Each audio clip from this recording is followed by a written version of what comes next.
A ideia hoje é a gente começar uma sequência de algum tempo, com algumas dificuldades que os alunos sempre reportavam para mim. Muitos alunos viravam para mim para dizer, professor, eu não sei fazer isso, eu me formei, agora eu estou desesperado, a faculdade não me ensinou a advogar, a faculdade não me ensinou a fazer uma audiência, a fazer um habeas corpus. Eu ouvi isso, gente, ao longo de mais de 10 anos. Tentava acalmar, controlar, porque eu passei por isso também, né? Diante dessa ideia surgiu esse projeto, posso chamar de projeto, para a gente brincar um pouquinho aqui com várias lives. Toda semana vai ter uma ou duas lives para tratar de temas pontuais, a começar pela audiência criminal. Então a ideia de hoje, breves linhas, não vou me alongar, prometo a vocês, é dar algumas dicas breves, importantes, contar aquilo que eu senti quando eu comecei a advogar, né? Para quem não me conhece, como eu falei, meu nome é Caio Rangel, sou professor com muito orgulho, a coisa que eu mais amo fazer na vida, de Direito Penal aqui em Salvador, tanto na graduação, pós-graduação, curso para concurso, curso para OAB. E minha paixão com direito penal, gente, para quem não sabe, começou há muito tempo, né? Fui preso, não, brincadeira, tá, gente? A paixão começou ainda na faculdade, vai ficar salvo, Gabi. A paixão começou ainda na faculdade. Para quem não sabe, eu comecei, na verdade, a fazer engenharia mecânica, acho que nem a Alisson sabe disso. Eu sou um quase engenheiro, eu fiz 3 anos e meio de engenharia mecânica na Universidade Federal da Bahia. Meu pai é engenheiro, imagine vocês, eu com 17 anos passei na Universidade Federal, tava todo mundo feliz, pai, mãe, irmã, menos eu. Fiz porque gostava de matemática, sempre gostei muito de matemática, era monitor de matemática. Estavam todos felizes, menos eu. Demorei muito tempo para tomar a melhor decisão da minha vida. Fiz vestibular escondido de Direito. Meus alunos com certeza lembram dessa história. Fiz vestibular escondido de Direito na Universidade Católica do Salvador. Passei. Não tive coragem de largar de início uma faculdade pública para uma privada. Fiquei 1 ano fazendo as duas ao mesmo tempo. Mas digo a vocês que no primeiro dia que eu pisei em uma faculdade de Direito, eu falei, eu não saio mais daqui. Eu vinha de 3 anos cansativos de engenharia, perdi a maioria das matérias, não vou mentir. Cheguei em Direito e eu me encontrei, né? A gente tem que procurar fazer o que a gente gosta na vida. E a primeira paixão que eu tive, sem sombra de dúvidas, foi o Direito Penal, né? O Direito Penal, todo mundo se apaixona pelo Direito Penal. Eu me apaixonei e eu sou fiel às minhas paixões, eu sempre digo isso, né? Eu sou completamente apaixonado pelo que eu faço. Eu sempre digo, a gente precisa cultivar as nossas paixões. É tão difícil se apaixonar na vida, né, em tudo, principalmente profissionalmente falando.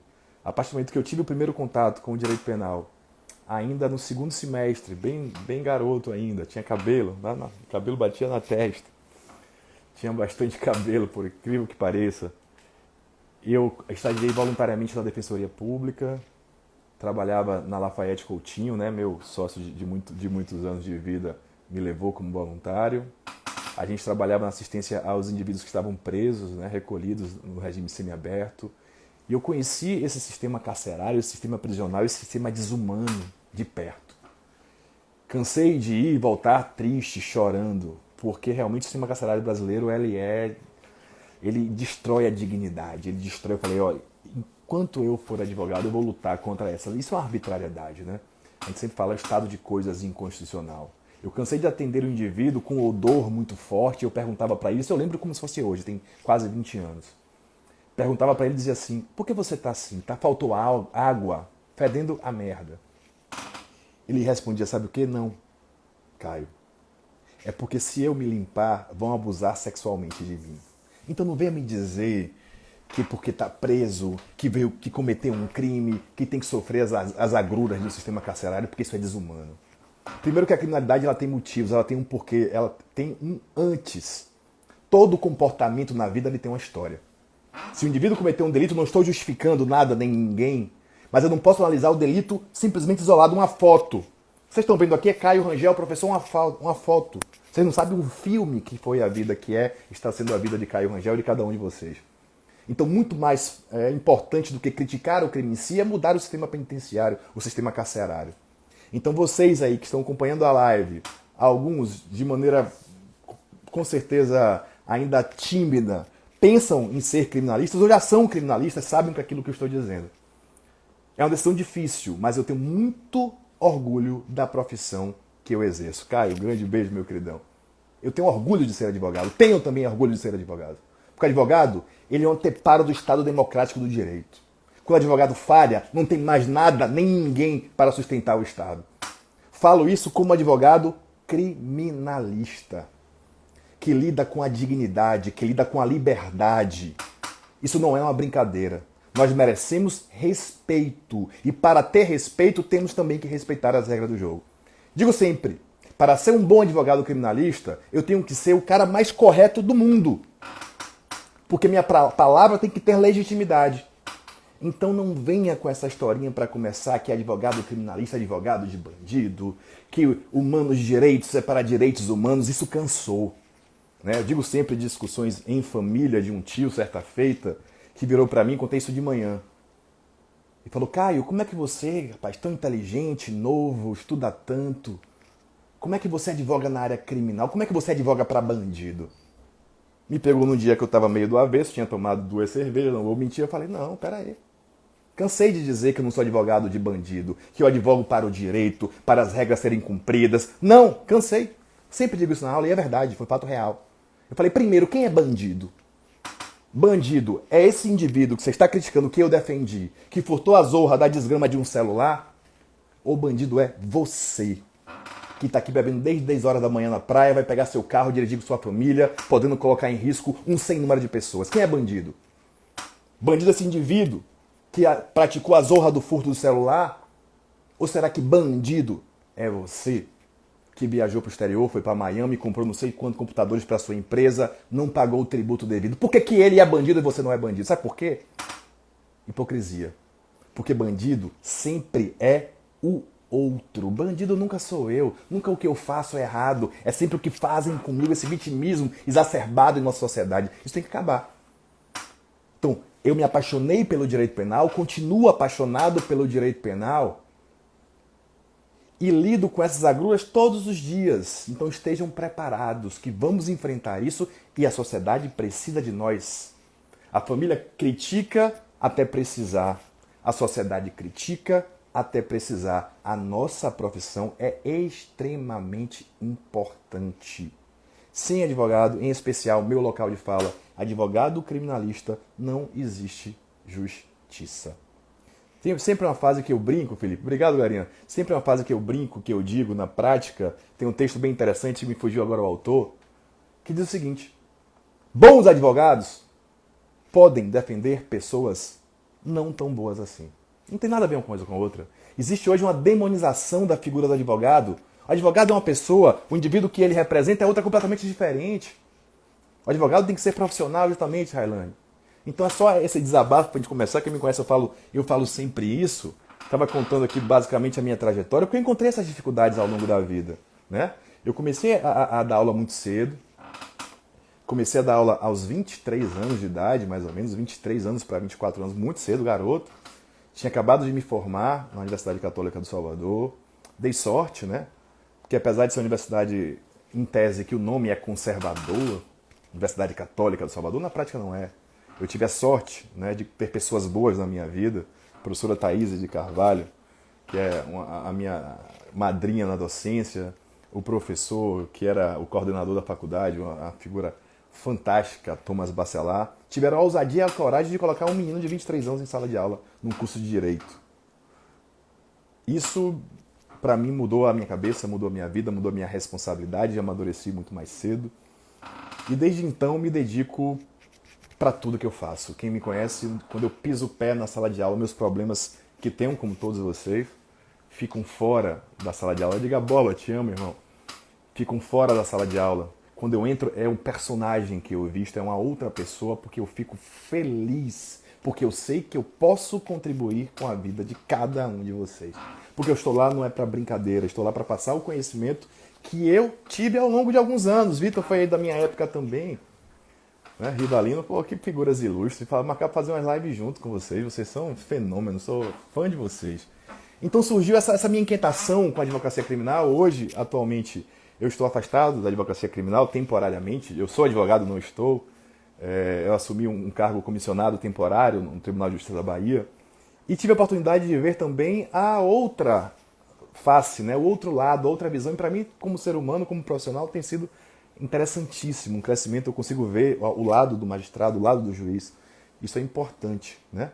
Mas o que eu quero conversar com vocês aqui, brevemente hoje, começar, como eu disse, o projeto são várias lives, é contar aquilo que eu sofri, que demorei muito tempo para aprender, né? Quando eu começo a pensar em fazer uma advocacia criminal de qualidade, meu principal medo, meu principal temor, Rivalino, todo mundo que está aí acompanhando, sempre foi a audiência. Acho que é o medo de qualquer advogado iniciante, até os mais experientes. No direito penal isso é mais pesado. Porque assim, fazer um habeas corpus é difícil, mas dá para fazer. Fazer uma defesa, uma resposta à acusação, algo escrito, você não passa vergonha. Você, se for minimamente responsável, vai estudar o processo, vai pesquisar a jurisprudência, no máximo vai ligar para algum colega mais experiente, às vezes para o professor, recebe muitas ligações, vai fazer bem orientado. Pode não ser um senhor habeas corpus, mas vai ser algo razoável. Não vai passar vergonha. Até porque se fizer algo errado, vai sair publicado no despacho, ninguém vai te dar um esporro. A audiência não, meu querido. A audiência é ao vivo, quem sabe faz ao vivo. A audiência é naquele calor da emoção, aquela coisa gostosa de você estar vivendo aquilo. Parece que o mundo acabou lá fora quando você entra em uma audiência, você encarna aquele personagem e vai lutar pelos interesses do seu constituinte. Só que tem um detalhe. Eu não posso ser um advogado por ser advogado. Eu tenho que ser um advogado extremamente técnico e qualificado. Falo da minha área, que é a área da advocacia criminal. Preconceito vai existir. Mas seja o mais técnico possível. Isso serve para você que é estudante, está começando. Para você que já é advogado de longa data, não pode nunca deixar de estudar. Porque nós lidamos no direito penal, gente, com a dignidade. Estou falando de liberdade, esse bem jurídico tão importante. Hoje a gente consegue ver mais claramente ainda com pandemia. Tivemos nossos direitos de ir e vir, entre outros, limitados, claro, por um bem maior. Mas imagine um indivíduo que é imposto uma pena privativa de liberdade que ele não pode sair. Né? Às vezes até injustamente, às vezes arbitrariamente, muitas vezes há mais tempo do que deveria. Então, se você pensa em ser advogado criminal, você tem que ser primeiro técnico. Advogado em geral, obviamente. Falo do direito penal, que é a minha área, aquilo que eu posso dizer. Então não pense jamais, como muitos fazem, de chegar na zorra da audiência na hora para ver o que é. Ah, o que é mesmo? Quem é? Que isso? Isso é uma falta de respeito com o seu cliente, uma falta de respeito com você enquanto profissional. Não aceite, não. Ah, Caio, pode fazer audiência para mim daqui a meia hora? Não. Por que não? Porque eu não sou moleque, eu sou responsável, eu sou um advogado. Eu tenho que estudar o processo. Porque está na minha mão ali a vida de alguém, a liberdade de alguém, a dignidade de alguém. Isso não é uma brincadeira. O que é que eu estou querendo dizer com esse desabafo aqui? Ó? Estude. Seja técnico. Falando especificamente do nosso tema, que é a audiência criminal, e sem gritar tanto que não precisa, né, Felipinho?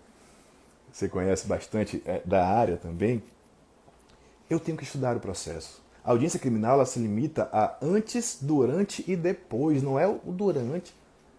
O mais importante de uma audiência criminal é antes. É você preparar a tese, é você entender, é você conhecer o processo. Então, primeira dica que eu sempre digo em aula de prática é conheça o processo. A advocacia criminal é uma advocacia artesanal. É uma advocacia de milagre. Quando chega na mão, já passou por aquele crivo de via de regra de inquérito, denúncia, está quase perdido, você tem que fazer milagre. Milagre do ponto de vista técnico, dentro da probidade, dentro da legalidade, da ética. Ou seja, conheça o processo. Isso eu fiz em todos os meus processos na vida. Chegou um processo do tamanho que for, primeira dica que eu dou hoje. Hoje é só para apresentar para você do projeto algumas dicas breves. Primeira dica do pré. Faça um relatório de tudo do processo. Eu tenho isso em todos os meus processos, gente. Como assim relatório? Um Wordzinho de boa. Eu coloco lá, ó, processo tal, parte tal, vara tal, página 1 a 4, denúncia. Coloco o resumo da denúncia. Página 5 a 8, exame de corpo de delito. Página 15, depoimento de fulano que disse isso. Já grifando aquilo que é importante para mim. Porque esse processo vai e voltar várias vezes, vai e volta para fazer alguma coisa com ele. Imagina um processo de 1000 páginas, você lê toda hora 1000 páginas. Não, você vai ler 5. Você conhece o processo inteiro, isso lhe dá segurança. Esse é o diferencial da audiência criminal. Porque do outro lado vai ter o Ministério Público. Profissional extremamente qualificado, competente, mas que não sabe zorra nenhuma do processo. Como é? Não sabe o que você sabe do processo porque ele não consegue. Porque ele fez naquele dia 7 audiências, você vai fazer a sua. 2 no máximo. Então você vai saber o processo de cabo a rabo. Vai estar lá, página 1 fulano, 2 cicrano, 35, 42. Isso lhe dá primeiro segurança. Toda audiência eu chego, ó, ou com um iPad, ou com um papelzinho aqui, eu tenho tudo. Canso de ganhar o juiz só nisso. De ganhar o respeito. Sabe por quê? Ele pergunta, depoimento de fulano, tá em que página, fulaninho? Doutor, 73. Hã? Chega, toma um susto. 73, página 73, 74. Aí o exame de corpo de delito, página 48. Tá aqui na minha planilha. Ele vai falar, porra, esse cara conhece, velho. Vou prestar atenção no que esse cara vai dizer aí. Então, a primeira coisa, a primeira dica genérica, ó, vá preparado. Conheça o processo integralmente. Faça a lista de perguntas. Claro que vai ter intercorrência, mas quanto mais você se prepara, Elias, quanto mais você se prepara, menos intercorrências você tem. E o diferencial é esse. O Ministério Público é muito bom. Temos profissionais sensacionais, mas não conhece o processo como você, preparado, conhece. Aí vem as dúvidas das mais variadas, né? Do tipo, onde é que eu sento? Isso é uma dúvida interessante, né? Já aconteceu com todo mundo sentar no lugar errado. Pega mal, né, gente? Mas você está com seu cliente na frente do juiz, do promotor, você senta no lugar errado, acabou sua audiência. Seu psicológico foi embora, o juiz não lhe respeita, o promotor dá risada de você e o réu falou, velho, esse cara nunca fez uma audiência. Então a primeira coisa é saber onde você vai sentar. Parece básico, mas quem não fez não sabe. Né? Só para não deixar sem saber, tá, gente? Via de regra, ó, olhando para o juiz, o réu fica no lado esquerdo do coração. Mentira, mas na teoria é. É só olhar para o lado esquerdo, no coraçãozinho do réu, ele fica lá. Você vai ficar desse lado também, olhando para o juiz, no lado esquerdo dele. Pronto. Já sentei, me acomodei. Chegue antes, velho. Eu aprendo coisas novas todos os dias. Eu que sou um burro velho. Todos os dias. Todas as audiências que eu fiz na vida, gente, todas, eu cheguei antes. Pelo menos 1 hora antes. Eu sento, não fico esperando lá fora, não. Que nada, não. Vou para ar-condicionado. Eu entro na sala de audiência. Tô dando dicas aqui que são 15 anos de experiência, que parecem pequenas, mas são importantes. Sento na sala de audiência e fico assistindo as outras, ó. Com o meu papelzinho aqui, olhando, sabe por quê? Porque eu preciso conhecer o adversário. Eu preciso conhecer a forma que o Ministério Público atua. Eu tenho que conhecer o juiz.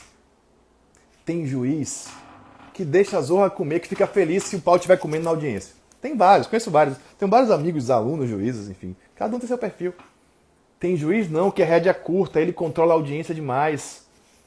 Saiba com quem você está ligando, pô. Quem tem que colocar limite é o juiz, pô. Quem tem que dizer, ó, doutor, menos, viu? Tá induzindo resposta. É o juiz, não é você, não. Então chegue antes. Pegue o seu lugarzinho, cruze sua perninha, sente e fica ouvindo, ó. Porra, esse juiz é pesado, ó. Ele corta as perguntas, já vou segurar minha onda. Esse juiz quer que a zorra pegue fogo. Esse juiz faz alegações finais orais. Esse juiz não faz. Eu tenho que conhecer a zorra do juiz. E no início, se você não conhece, depois sim, fica fácil. Mas você está começando a brincadeira, se prepara, velho. Se é a sua primeira, finge que é a sua 100ª. Eu lembro até hoje, o primeiro júri que eu fiz, eu fingi para mim mesmo que era o 100º. Fui cumprimentar o juiz que eu nunca tinha visto. Doutor, quanto tempo, saudade de você. Eu estava me enganando. Mas eu era um advogado ali, para mim, experiente, me tremendo todo. Mas a aparência ela é muito importante, ó. Vá bem trajado. Não precisa ser um terno de 50 mil reais, de 5... Não, alinhado, ó. Sim, eu dou aula todo miserável, não sou nem parâmetro mais na audiência, não, ó. Botãozinho fechado, gravatinho bonitinho, porque, infelizmente, nossa sociedade tem essa hipocrisia que a aparência importa. Claro que o rótulo é só a chamada, o sabor, o conteúdo é muito mais importante. Mas são dicas genéricas pra gente brincar. Eu coloquei até, não sei se vocês viram, alguns responderam, uma enquetezinha no Instagram, né? das principais dúvidas, receios, recebi vários feedbacks para montar o nosso curso. A gente vai fazer um curso só de audiência, com base nessas lives. Então eu preciso ouvir vocês, o que é que vocês precisam. A ideia de se fazer um curso de audiência e lives de audiência partiu de tanta gente me perguntando. Mas de verdade mesmo, todo dia eu pergunto, professor, eu não sei onde eu sento, o que é que eu faço, qual a tese de defesa? Tem que estudar o processo.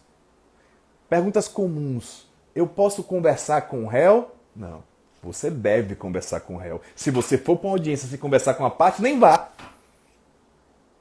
Eu não vou induzir resposta errada, eu não vou induzir fraude, porque eu sou advogado, não sou criminoso. Mas se eu vejo que o negócio não tá bom, ó, dois altos, ó, você vai ficar de boca calada. Você vai exercer o silêncio. Aí muita gente pergunta, professor, e o silêncio é bom? Depende, pô. Depende de quê? De como tá o processo. Você conhece o processo. Olha pra mim, o silêncio é quando tá ruim ou quando tá bom? Isso é uma pergunta interessante. O silêncio é quando tá bom. Hã? Galerinha, se tá bom, ninguém provou zorra nenhuma, é você que vai abrir a boca? Oxi! Quem tem que provar é os outros lá, não é você não, irmão. Então o silêncio é um instrumento importante quando não tem provas suficientes. Quando tá bom o negócio, não sou eu que vou produzir. É por isso que a gente chega lá e arrola 8 testemunhas. E eu vejo muito isso na prática. Dá vontade de dar risada, mas eu fico triste. Arrolei 8 testemunhas. Ouvi a primeira, porra, top. Ouvi a segunda, porra, bom demais. Ouvi a terceira, top. A quarta, acabou com tudo. Deixa de ser burro, rapaz. Se prepare pro negócio. Pra que 8 testemunhas? Eu arrolo 8 porque se faltar. Mas se eu ouvi uma, ouvi duas, tá bom? Acabou, velho. Pra quê? Confirmar o que já tá confirmado, já tá lá 2 testemunhas. Um é pouco, 2 tá bom, 3 é demais. Porque se a terceira falar o contrário, derruba toda a sua tese. Isso é o básico da advocacia, da audiência. Não queira ganhar o mundo, não. Queira ganhar aquela audiência. E a galera se empolga, pô, tá tudo dentro do programado, chama fulano. Fulano dá uma bola fora, meu irmão, acabou a brincadeira. Então converse sim com o réu, ajuste a tese, veja a viabilidade de confessar. A confissão, gente, é um instrumento importante. Sabe para quem? Para quem conhece o processo, para quem estudou, para quem sabe fazer dosimetria. Quantas vezes virei para ele e falei, ó irmão, você vai confessar. Mas doutor, que era aí, o cara de lá, advogado. Vai confessar, sim. Mas por quê? Porque fulano viu. Tem câmera, ciclano viu. E se você confessar, você não vai ficar preso. Porque sua pena vai cair um sexto, eu faço as contas, vai pro regime aberto, às vezes até prescreve uma confissão. E o miserável não quer confessar. Quando eu falo miserável, é o advogado. Que não orientou a técnica. Porque não sabe fazer conta, porque não sabe a repercussão criminal que uma mera confissão tem. A confissão diminui a pena, é um atenuante, mas esse atenuante tem é em cascata, velho. Porque diminuiu a pena aqui, se aplicou a causa de diminuição depois, é em cima da diminuição. Às vezes a pena baixou de 4 anos, foi para regime aberto. Às vezes prescreve porque confessou, só que o miserável não quer confessar. Gente, são dicas tão simples, depois de um tempo, que quando você está começando você não consegue entender. Você quer lidar com o processo como uma briga, eu quero bater no processo, eu quero ganhar o processo, e ganhar, muitas vezes, é não perder. Arriscar a liberdade de alguém com base em vaidade de não confessar é burrice. Outra pergunta muito... Podem perguntar o que quiserem, tá? Que eu estou montando o curso na cabeça com vocês aí, lá, bate-bola, agora estou muito calado. Ó, pode pôr o coraçãozinho aí, eu sou carente, ó, um coraçãozinho ajuda aí a repercussão. Venha comigo. Galerinha, outra pergunta que eu ouço pra caramba, velho, essa aqui é campeã. Advogado pode conversar com testemunha? Essa eu sempre. E a resposta é óbvio que sim, né, velho? Testemunha, professor? Nunca vi. Claro que pode. Pode, não deve. Tem que conversar com a sua testemunha. Você não vai... Ó, de novo, gente. É probidade. Quem cometeu o crime talvez foi ele, não você. Não vá se queimar por causa dos outros, não. A sua vida continua. Você vai agir na estrita legalidade. Para ter legitimidade de fala. Resumindo, gente. Pode conversar com testemunha? Deve. Você não vai orientar a testemunha, fala isso não. Mas se você vai rolar a testemunha, você precisa saber se o que ela diz é interessante pra você. Porra. Eu vou rolar uma testemunha que é ruim pra mim, eu fico sem testemunha. Eu vou perguntar, ó, às vezes eu não gosto de falar direto, porque às vezes existe uma má interpretação. Eu viro pra parte e falo, ó, isso aqui vai ser perguntado. O que é que ela tem a dizer? Me diga aí. Ah, não, ela sabe, isso aqui ela viu, isso aqui ela não viu. Eu falo, ó, então não presta não. Pensa em outra pessoa. Ah, não tem ninguém. Falei, tá bom, vamos arranjar agora a testemunha de conduta, que é outra coisa que tem uma certa importância. Para quem nunca assistiu uma audiência criminal, gente, tem dois tipos de testemunha. Eu tenho a testemunha do fato, será honra, doutora Adil, em breve, do fato, que diz se viu ou se não viu. Só que às vezes eu não tenho nenhuma testemunha boa para mim, o cara fez a zorra, eu vou arrumar um aqui dizendo que não fez, não vou, falso testemunha. Eu arrumo testemunha de conduta. Que diabo é testemunha de conduta? É simplesmente uma testemunha que não viu, não sabe de zorra nenhuma, mas conhece a pessoa. Porque quem já estudou dosimetria sabe que conduta, personalidade interferem na pena. E até o juiz, quando vê que o cara é bonzinho, ele segura a mão às vezes. Então a testemunha vai dizer assim, ó, testemunha, conhece fulano? Conheço. De onde? Ah, não, ele é meu vizinho. Pô, que bacana. Como é que ele tá, que ele lida com a sociedade, com os vizinhos? Como é que ele é? Pô, que cara fenomenal. Ele acorda todo dia às 5h30 para varrer a calçada. 6 horas ele tira o lixo da rua. 7h30 ele leva as senhoras para fazer compra. Que a gente fala brincando que a testemunha de conduta é a testemunha de beatificação. O cara é santo, né? Se eu vou levar uma testemunha para falar da minha conduta, eu vou levar quem gosta de mim. E por mais miserável que o cara seja, tem alguém que gosta dele na vida. Não precisa ser amigo íntimo, enfim, mas ele fez bem a alguém na vida. Isso é estratégia, isso não é fraude. A verdade é aquilo que está no processo. O juiz não conhece o indivíduo. Isso tem que ser feito, a imagem tem que ser técnica. Às vezes, Noronha, até na resposta à acusação, tecnicamente falando, o que é que eu faço? Eu abro um tópico, ó, do perfil da conduta social do réu, algo assim. E vou dizer que o cara trabalha não sei aonde, trabalhou não sei aonde, tem 3 filhos, curso superior ou não, enfim.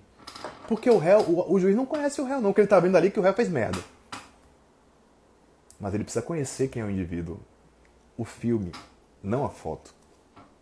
Então, pode sim conversar com testemunha, Pedrão, para definir se você vai querer aquela testemunha ou não. É um direito seu, velho.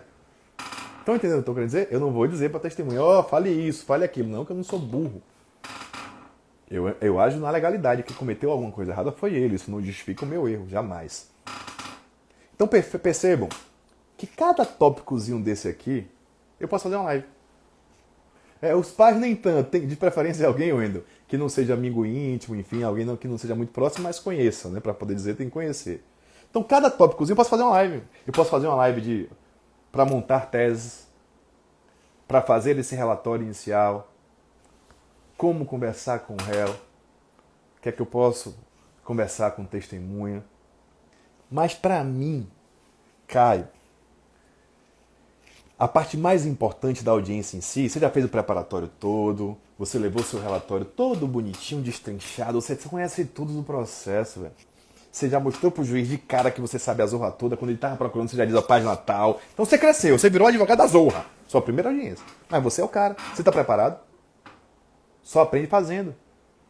Começa a audiência, eu tenho que saber procedimento. Então, claro que no curso de audiência eu preciso explicar quem é ouvido primeiro, quem é ouvido depois, o que acontece se o juiz inverter a ordem. A gente briga por tudo, tá, gente, na audiência. Só que uma coisa muito importante, grande Bernard, que eu quero que vocês entendam, pode parecer demagogo ou que eu estou fingindo que eu sou miserável, não. Não tenha medo de juiz, promotor, desembargador, do capeta, que nem com advogado o capeta não pode.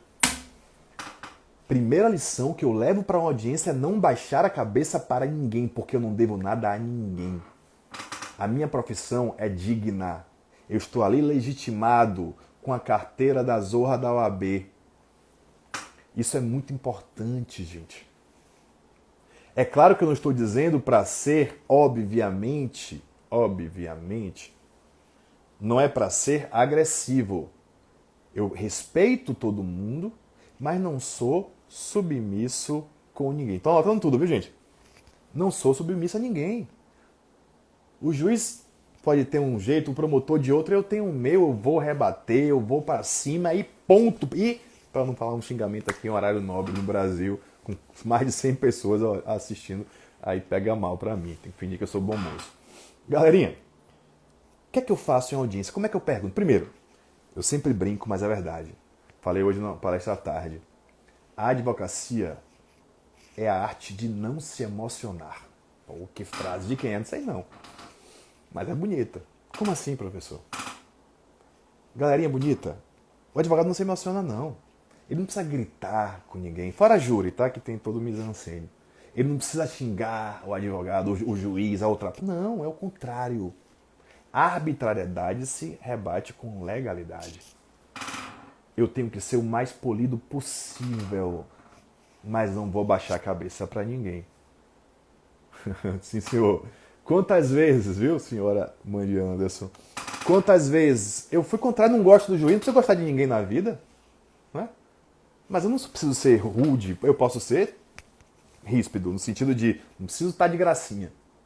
Mas se eu discordo, eu vou virar e dizer, discordo, excelência. Conste em ata isso, isso e isso. Ah, eu peço para ouvir uma testemunha, ele diz, não vou ouvir. Eu falei, fundamente. Não vou ouvir. Eu falei, doutor, você tem que fundamentar sua decisão. Artigo tal, tudo fundamentado. Ou seja, vá para a audiência munido de conhecimento técnico para as intercorrências. Porque o juiz vai indeferir pedido seu, isso é normal do jogo. Não quer dizer que ele é bom ou ruim, ele discordou de vocês, faz parte. Porque processo penal é um jogo. Ó, quem já leu aí, Alexandre Moraes da Rosa, tem um livro chamado Processo Penal e a Teoria dos Jogos. Tudo é técnico, tudo é importante, velho. Ele tem uma ideia que fala assim, ó, o melhor momento para falar é depois do almoço. Tá todo mundo de barriga cheia, tranquilo. E é verdade. Eu preciso entender a técnica da profissão para ter um resultado mais útil. Quanto mais técnico, melhor resultado a gente vai ter. Isso é treinando, isso é estudando. Maravilha, galera grande aí, matando a saudade de vocês também. Mas o que eu quero deixar claro hoje ainda com vocês é o seguinte. A forma de perguntar é muito importante em audiência. E eu vejo muito advogado, claro que eu estou falando a minha verdade, não quer dizer que é a verdade, errando. Tá lá a testemunha que nunca... Pensem vocês, a testemunha é a pior pessoa de um processo, coitada. Eu não queria estar ali de jeito nenhum. Seja porque é um policial que está ali todos os dias, cansa. Seja ainda uma testemunha, coitada, Dona Zezinha, que viu a briga do marido da mulher pela janela, coitada, ela não queria estar ali não, velho. Na hora ela, com senso de justiça, queria, mas quando ela sentou lá, ela se tremeu toda. Porque ela nunca viu um juiz, um promotor imponente, um advogado, um fórum criminal. Quando o oficial de justiça chegou na casa dela, ela pegou a zorra, ela falou, meu Deus, o que é que eu vou fazer lá?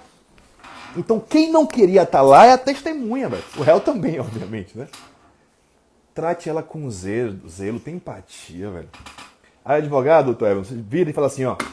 Testemunha tal sabe dizer se... Calma, velho. Chama pra jantar, tome um café primeiro. Tem educação, porra. Então você vira pra testemunha primeiro e fala assim, ó. Bom dia. Tudo bom? Meu nome é Caio Rangel. Eu sou advogado. Tô aqui para fazer algumas perguntas breves pra senhora tal, seu nome, que eu estudei o processo. Se a senhora não entendeu o que eu perguntar, que às vezes a gente usa a linguagem muito técnica, fique tranquila, tá? Está aqui para ajudar a senhora contribui com o processo. Eu repito, acabou. Quantas vezes eu fiz isso, a pessoa chega a pegar na minha mão, obrigado, meu filho. Tá entendendo o que eu tô querendo dizer? Ela nem sabe que eu tô, entre aspas, contrário, pô. Ela tá vendo alguém ali que estendeu a mão. E aí, depender do fim que eu queira para a audiência, a minha postura muda. Dica importante aqui, ó, já antecipando. Eu conheço o processo, eu sei o que ela disse lá no inquérito. Eu estudei. Eu sei que no inquérito ela disse que viu, tal hora, não sei quem, não sei aonde. Tá tudo na minha mão aqui, ó. Eu tô pescando aqui. Ela nem lembra direito, coitada. Tem tanto tempo que ela foi para a audiência lá na delegacia, se tremendo toda. Aí eu começo, senhorita fulana, a senhora lembra que a senhora foi ouvida na delegacia? Ela lembra sim, falei lá com o doutor, etc, etc, etc. Que bom, viu? Falar bem de mim sempre é bom. Galerinha, depende do que eu quero. Se o depoimento dela foi bom pra mim, olha que dica importante. Se o depoimento dela foi bom pra mim, eu vou perguntar de uma forma, se foi ruim é de outra. Se o depoimento foi bom, olha que coisa bacana. Eu vou pegar o depoimento para não ter erro e vou repetir. Lá a senhora afirmou que viu isso, isso, isso e isso, é verdade? Invariavelmente ela vai dizer é. Pronto, velho. Isso é fraude, não, isso é técnica. O juiz tem que parar você, ó, doutor, tá induzindo resposta. Se ele não falar, você continua. Olha a sutileza de um detalhe, velho. Eu não vou perguntar, a senhora viu o que viu. Eu vou dizer o que ela disse. Que ela vai lembrar e vai dizer sim, invariavelmente, exatamente, doutor. Aí vai lembrar da história direitinho, se não for mentira, claro, e vai dizer. Olha que coisa simples. Quem é meu dentista? Vou depois botar minha dentista aqui. 2. E se eu quero outra resposta dela? Aí a minha pergunta não é fechada, é aberta. Coisa simples. Vem cá, senhor, você é engenheiro, show de bola. Coisa simples, gente. Eu vou virar e vou perguntar de forma aberta. A senhora lembra tal dia que aconteceu? Gente, 3 anos depois, a coitada se tremendo todo. Sim, senhora, dona Gata, pode deixar. Se tremendo todo. Vai sair alguma coisa da linha? Que é o que você vai pegar para fazer sua defesa ou contradição? Às vezes um horário, você pergunta o quê, quando, como, que cor a camisa, que horas, onde foi. Começa a perguntar detalhe que vai fugir alguma coisa que pode ser um gancho para sua defesa. Cansei de fazer isso. Teve um processo, por exemplo, quando eu advogava, que disseram que aprenderam não sei o quê 5:30 da tarde. Não, ela disse 5:30 da tarde do inquérito, lembrei. No processo eu perguntei que horário, ela 19, 7 horas da noite, falei, tava escuro? Tava, sim. Aí você tem que ir pra cima. Falar, doutora, a senhora falou que foi ouvida lá no inquérito, não foi? Foi sim.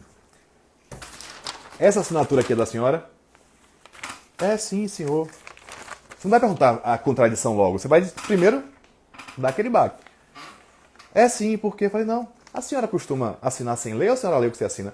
Claro que eu leio, sim. Pois é, eu não entendi então. A senhora disse aqui, assinou aqui, que foi 5:30, agora está dizendo 7 horas, eu não entendi. A senhora deve saber que falso testemunho é crime, né? Bebeu água, já foi. Começa a pegar congruência. Ou então, o cara falou que foi apreendido na orla. Falei isso mais cedo. Na onde? Na orla. Na onde? É bem baiano, né? A orla vai da Ribeira aqui em Salvador, para quem não é. Tem mais de 30 quilômetros de orla, meu irmão. Então não venha me dizer que na orla não. É que lugar? No inquérito falou que era Maralina, depois falou que era na Ribeira. Tá mentindo. Tá mentindo. Valeu, Jorgeão. Grande cara aí, ó, gente, quem não conhece. Meu grande amigo Jorge Amado aí, um monstro na oratória. Aprendo muito com você, meu queridão. Quem puder seguir aí, Jorge Amado Neto. O nome já fala por si, mas ele tem a sua identidade. Galerinha, são coisas simples. A bateria tá indo embora. Coisas simples do dia a dia que a gente tem que ir indo. Só mais um pouquinho, eu ainda vou adiantar um pouquinho. Às vezes eu quero que a testemunha se embole mesmo. É até de defesa. Isso não é fraude, não é nada. É técnica, gente. Eu sempre cito alguns exemplos, né? Uma audiência que eu fiz que tinha mais de 130 réus. Essa é bem interessante, eu sempre conto, aluno meu vai lembrar. Que foi minha primeira audiência, assim, de um processo grande, por assim dizer. Ora, 130 réus, velho. Processo todo comprovado, interceptação telefônica, o diabo 4, só que era muita gente. O processo dividiu em 18 processos, desmembrou, tecnicamente. Cada um tinha alguns núcleos. Eu advogava para um núcleo só. Mas eu não sou besta. Foi aí que deu um giro na minha cabeça. Foi esse dia que eu percebi que quanto mais eu me dedicar, mais êxito eu vou ter. Eu achei que não era assim não, e é. O que é que eu fiz, gente? Eu assisti todas as audiências dos outros processos. Ficava tudo gravado, eu pensava no cartório, pegava e assistia. Eu sabia tudo que eu podia perguntar, tudo que poderia ser respondido. Eu fui pronto para a audiência. Tinha um coitado de um policial federal que era extremamente qualificado. Eu descobri, pelas audiências, que o cara era formado em Direito, mestre na Universidade Federal, pesquisador. O cara é um capeta, bom pra caramba, muito qualificado, só que vaidoso. Isso eu percebi assim na audiência. Comecei a audiência, trazendo ele pra mim. Senhor o senhor é responsável pela interceptação telefônica? Sou sim. Aí, doutor Miguel, o senhor tem algum conhecimento em Direito? Ele cresce, tenho, claro. Sou formado em Direito, sou mestre em Direito, tenho livros publicados. Eu falei, ele já cresceu, o pavão cresceu. Eu falei, pô, que bacana, velho. Muito bom ver a polícia qualificada. Ele quer me matar, tudo bem. Que coisa interessante. Então, o senhor conhece a lei de interceptação telefônica? Conheço, claro, lei 9296 de 96. Falou o número, eu falei, pô, o cara é bom. Então, o senhor conhece os requisitos? Não conhece? Conheço os requisitos do artigo tal, tal, tal, tal, tal. Eu falei, que maravilha. Os requisitos foram cumpridos nesse caso? Foram sim, a gente anda dentro da legalidade. Que bom, feliz demais. É muito bom ter profissionais como o senhor, que respeitam a legalidade. Mas me tira algumas dúvidas. O senhor falou que respeitou os requisitos, não foi? Foi. Mas está aqui no meu processo que a interceptação durou 6 meses. E a lei fala que é 15 dias renovável, mais 15, enfim. Durou 6 meses mesmo? Durou. Falei, como? Ah, não, é porque era muito complexo o caso. Eu falei, não perguntei se era complexo, não. Eu perguntei se você cumpriu a regra. Aí ele quer me matar, quer pegar uma metralhadora e me dar 12 tiros, mas eu tô perguntando uma outra coisa. Aí eu pergunto, o senhor já fez curso de interceptação telefônica? É verdade, Maia. O senhor já fez curso de interceptação telefônica? Quer que ele respondeu? Pavão, fiz curso de investigação. Eu falei, acho que o senhor não entendeu o que eu perguntei. Com a devida vênia, eu perguntei se ele fez curso de interceptação, não de investigação. São palavras diferentes. Ah, lá não tem curso, não. Eu falei, o senhor não me entendeu. Não perguntei onde tem. Eu perguntei se o senhor fez. O senhor fez? Não, né? Não. Coisa simples. Vai ter medo de negócio de testemunha? Então não advoga, meu irmão. Advogado não pode ter medo de ser preso. Primeira coisa. Que a gente lida com isso o tempo todo.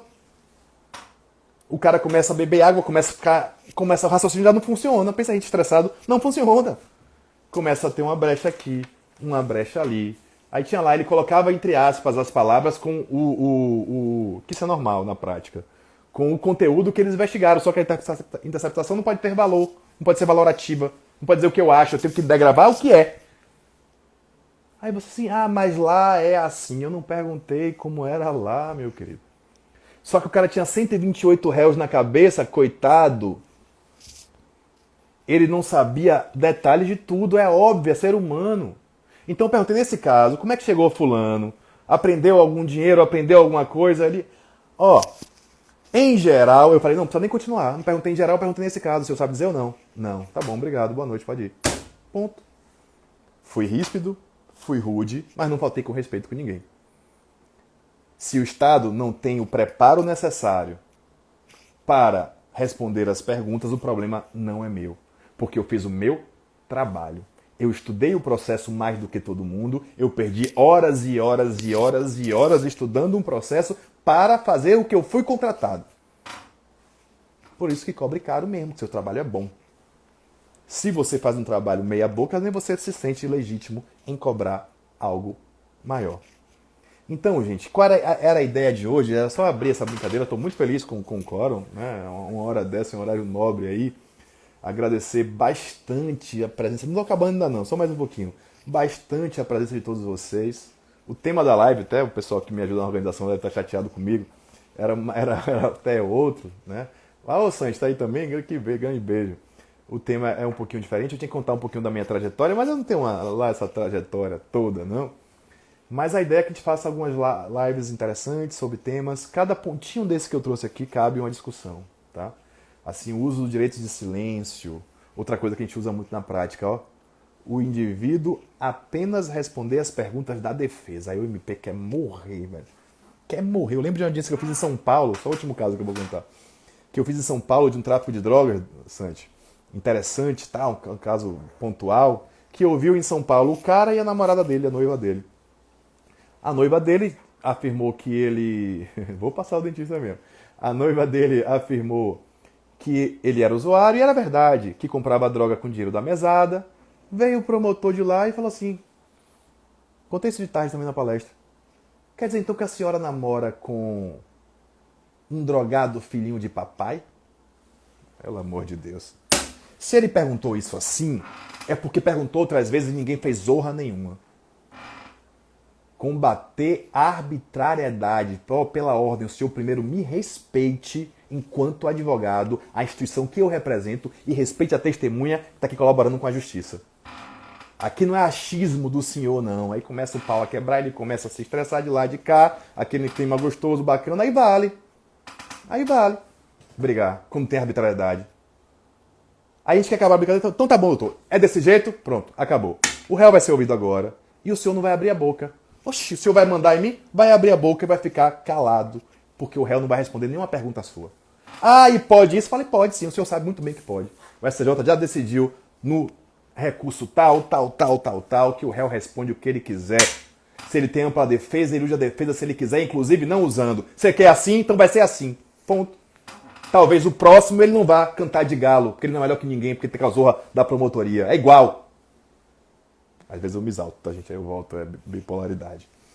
Enfim, o que eu queria conversar com vocês hoje, já encaminhando agora para o final, eu falei que seria curto, é que eu tô com uma ideia, já tem muito tempo isso, aí os meninos me procuraram, a Alisson, enfim, para viabilizar isso, de fazer alguns cursos práticos. Eu vejo que vocês têm uma dificuldade muito grande de sair da faculdade, faz a prática na faculdade, que ajuda bastante, mas alguns meandros, assim, alguns atalhos, né, de quem já vive essa experiência há algum tempo, de quem consegue aí já. Porque assim, com um curso desse você consegue antecipar anos de advocacia, né? Isso que é interessante. Claro que só se aprende fazendo, se aprende vendo, se aprende assistindo. Então, primeiro a gente vai fazer algumas lives, estão decidindo a quantidade de lives, e depois formatar tudo bonitinho para preparar um curso completo para vocês sobre audiência criminal, tá? Vou colocar depois aí novamente a enquetezinha para que vocês conversem comigo. Estou aqui para ouvi-los, tá, gente? Eu sei que eu falo muito, hoje foi só a primeira, não deu para responder tudo, mas mandem o que vocês querem ouvir, quais são as suas dificuldades, os seus receios, porque eu passei por isso. E eu consegui superar isso vivendo, errando, que não é bacana. A melhor coisa é aprender com o erro dos outros, não com os nossos erros. E também me qualificando, estudando, e hoje eu tenho a possibilidade de aguardar vocês. Com certeza eu posso ajudar vocês nessa caminhada de audiência. Coisa simples, a gente vai começando aí a nossa brincadeira. Quem me conhece, agradeço muito o carinho. Quem não me conhece, eu também agradeço o carinho. O carinho sempre é bem-vindo, seja de conhecidos ou desconhecidos. Infelizmente não tenho como agradecer todos aí. Estou reconhecendo o Isa, Iné, grande galera, Valneide. Enfim, tamo junto, viu, gente? Queria agradecer. Quem quiser ir repostar a live, enfim, divulgar, ajudar a divulgar nosso trabalho, chegar ao maior número de pessoas. E tamo junto, tá? Um beijo bem grande para todos vocês. Tenham uma excelente noite de quarta-feira, essa quarta-feira do crime. Vamos marcar aí, grande Sante, para a gente fazer a próxima live, definindo um tema certinho, uma live mais direcionada a algum ponto, tá? Vou convidar alguns amigos também que têm experiência mais para acrescentar aí. Vou falar com o professor Bruno Bahia, vou falar com o professor Cristiano Lázaro, Leandro Gesteira, Ivan Gerler, ou seja, para que tenha aí dar o melhor recado para vocês que estão pensando ou estão aí caminhando dentro do direito penal.